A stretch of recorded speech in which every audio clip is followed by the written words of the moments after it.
What's good? It's your boy, JayThat'sMe. So, let's get into Smackdown for October the 6th, 2023. This was the go-home edition to Fastlane. Not a really exciting show. Nothing massive took place. It was just a regular run-of-the-mill Smackdown. Nothing really happened or occurred, if we're being honest. I mean, we see massive brawls go off the air all the time, basically. We see these things at least once or twice a month. So, I mean, what's cool about that? We see that all the time, basically. At least once a month we see Raw or SmackDown ending in like a massive brawl. I don't know, man. It's just like the Triple H era is just nothing but like long matches and that's it. He's not, doing anything worthwhile except for bringing back his black and gold favorites and trying to push those guys and girls. And it doesn't make any sense because those guys and girls aren't really stars except for a few of them, if we're being honest. But SmackDown just was not, good or bad. It was just there. It was just okay. It was decent, if we're being honest. I don't mean decent as in like, oh, it was decent. It was just like, it was just decent, Like, you can tell by the tone of my voice. Like, if I was really excited about it, I'd let you guys know. But I'm just not, I can't wait till Roman is back. The Bloodline story has, completely gone flat. And WWE is to blame for that, Roman's been gone for over 2 months. And it's not a good look.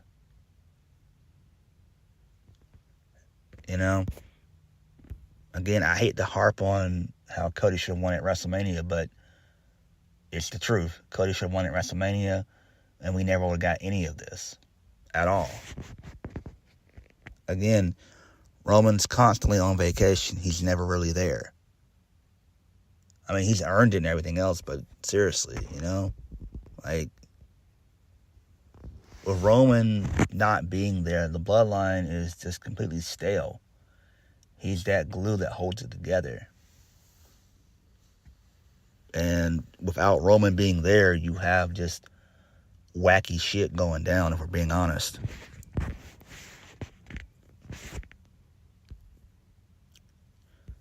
So, we kicked the show off with LA Knight.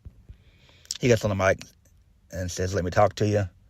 He gets a massive pop like he usually does. Out comes Paul Heyman. He basically says that he has a reputation for decade after decade of always spotting the next big thing in this industry. And he said that man is LA Knight, immediately out of character.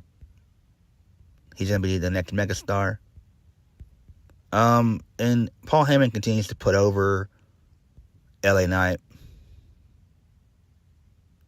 And then he says, man, that really pisses me off. And Jimmy too.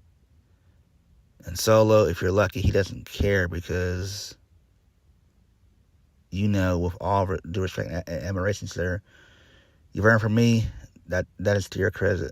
Mazel tov. My compliments to you, sir. And unfortunately, LA Knight, my condolences, because now you've earned my attention. The bloodline is going to do something about it.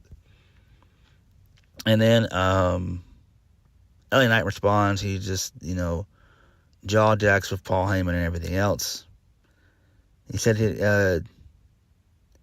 didn't buy any of Paul Heyman's BS because you're out here spewing this nonsense. And then Jimmy Uso says, "Shut your mouth." And then LA Knight says, "I know you're not talking to me." And then him and Jimmy jaw jack back and forth. And then the bloodline is about to attack LA Knight. Then out comes John Cena for a massive pop. And then LA Knight just challenges Jimmy to a match for the night. He says so that way he can punt his ass to the moon, and you can learn once and for all whose game with it. Whose game is it? With everybody saying LA Knight. Yeah. So Jimmy accepts the challenge of LA Knight, and Paul Heyman's not happy about that. So an okay little way to start the show, I guess. Not really that important, you know. Nothing massive took place with that segment. Moving on. So we see the arrival of the Judgment Day. So Rhea Ripley, she invited JD McDonagh to the show, much to the chagrin of Damian Priest. Moving on. Okay, first match of the night. Charlotte Flair and Asuka versus Damage Control, which is Bayley and Io Sky. This match was super long. I was like, what in the hell is going on? This shit is way too damn long.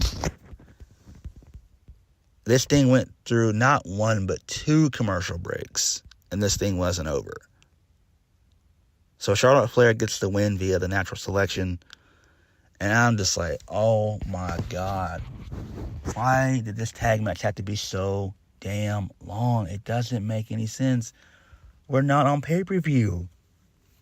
This makes 0 sense. Like, that match should have been given at least, 10 to 12 minutes. This felt like a 35-minute match. I'm not going to hold you guys up. It was that damn long.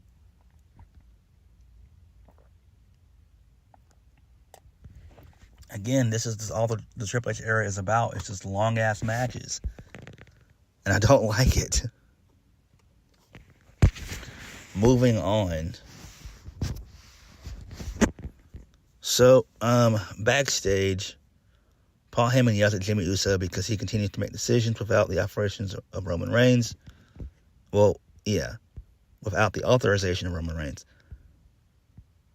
So Jimmy's point is that Roman is never here, and you need to be present to make these types of decisions. So we see the Judgment Day lounging around in the Bloodline's locker room. So Priest has an intense standoff with Sikoa. So it looks like Rhea Ripley is going to be conducting business with Paul Heyman as the show goes on. And then we get a graphic that Roman Reigns will make his long-awaited return next week for the season premiere of Smackdown. It's like, how is this the season premiere? For what? Who cares? Like, seriously. So this episode was the season finale? This is stupid. This is so damn stupid. I'm just glad that Roman Reigns is back next week because it's just the Bloodline's in shambles, and he's the main reason for that. It's weird.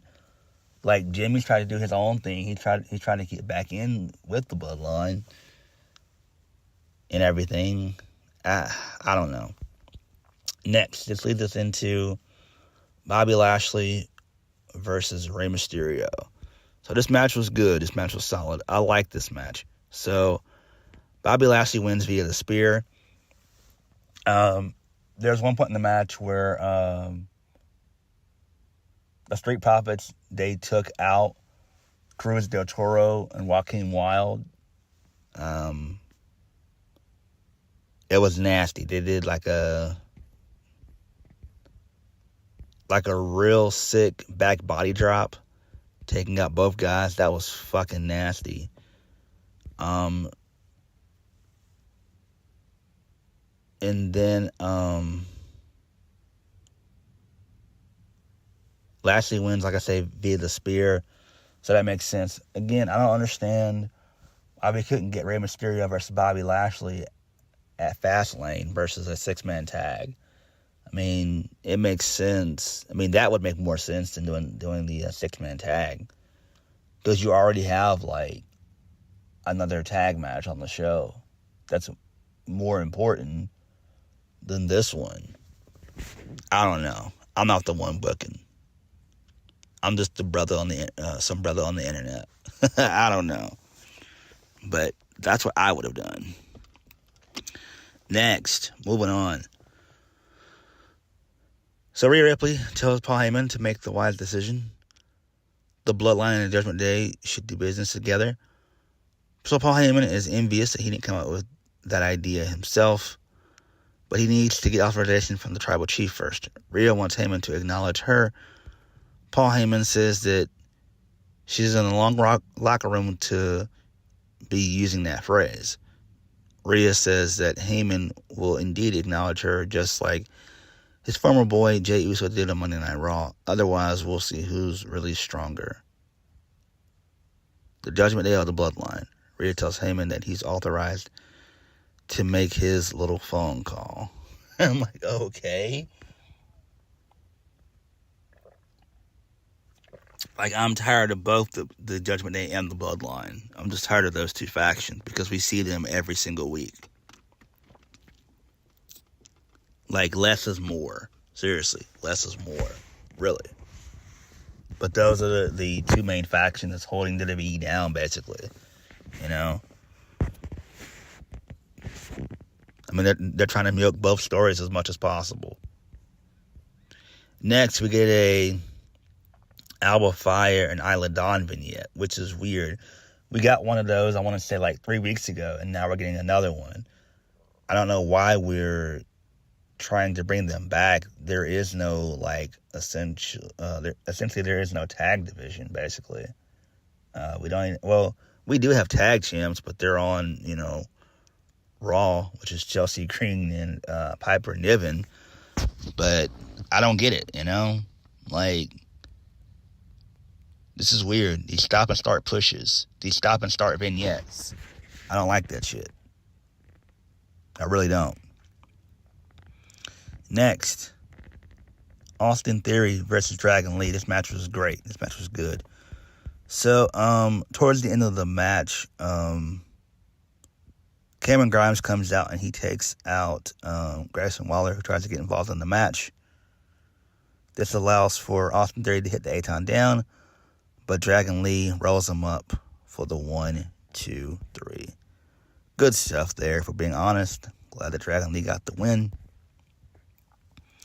Moving on, so Joaquin Wilde and Cruz del Toro will not be medically cleared for Fastlane, which is great. And I predicted that was going to happen anyway, that Bobby Lashley and the Street Profits were going to take them out anyway before Fastlane. I figured that was going to happen. They were going to do it during a match or just during like a backstage segment.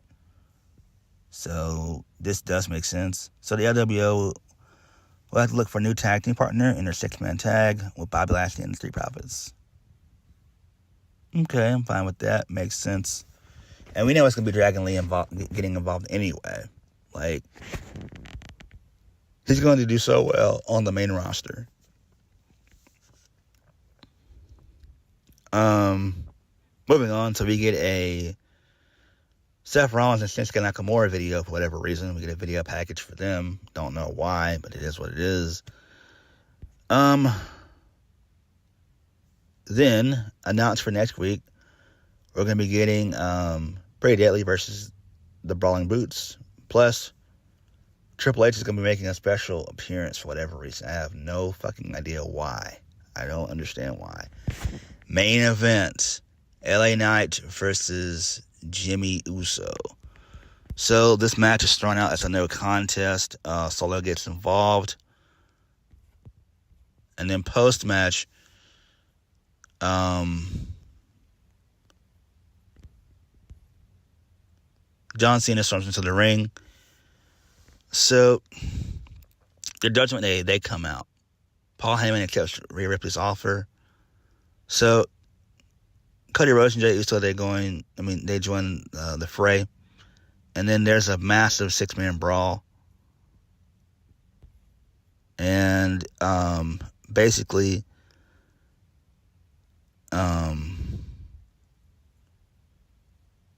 Jey Uso hits the suicide dive, taking out most of the Judgment Day, and then he also does a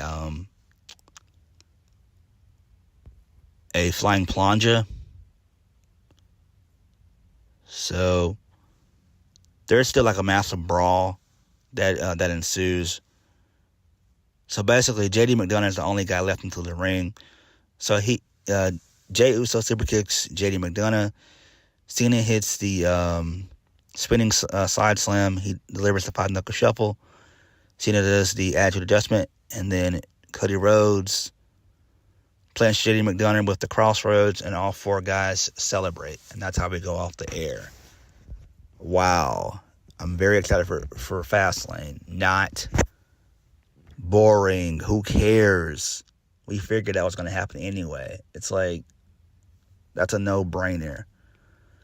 I don't know, man. Smackdown just wasn't that good to me this week. I mean, it was okay match-wise and stuff like that, but in general, it was just a run-of-the-mill, missable episode of Smackdown. So hopefully next week will be a lot better, which it probably will, because we're going to have a special appearance by Triple H, and then Roman's going to finally show up and get shit, back in order. But Smackdown was alright, I guess. But what did you guys think? Please hit the like button, comment down below, and subscribe for more videos. I'll catch you guys later. Peace.